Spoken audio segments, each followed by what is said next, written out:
अत्यंत वेदनादायी, हृदय पिळवटून टाकणारी घटना संगमनेर तालुक्यात वडगाव पाणी या गावामध्ये एका 6वीत शिकणाऱ्या शाळकरी मुलीवर एका अज्ञात इसमाने ऍसिडचा हल्ला केला।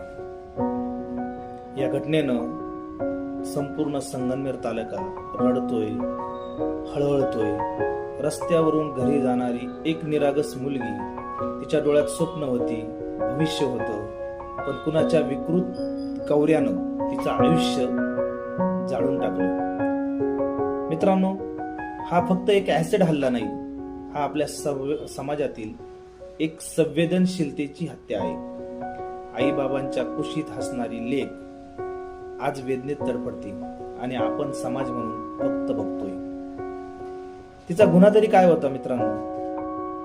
शाळेत जाणं होतं की स्वप्न पाहणं होतं, का ती एक मुलगी म्हणून जन्माला आली हा तिचा गुन्हा होता? याचं खरं तर उत्तर ना तुम्हाला माहिती ना आम्हाला माहिती। समाज म्हणून तिच्या ज्या वेदना आहे या असह्य अशा आहे। अशा विकृत मानसिकतेच्या लोकांचा मी जाहीर निषेध करतो आणि अशा व्यक्तींना कायद्याने पुढे शिक्षा त्यांना होणारच आहे, पण यांचा भर चौकात यांचा चौरंग करावा, हीच त्या माय माऊली चिमुकलीला न्याय ठरेल असे मला वाटते। धन्यवाद।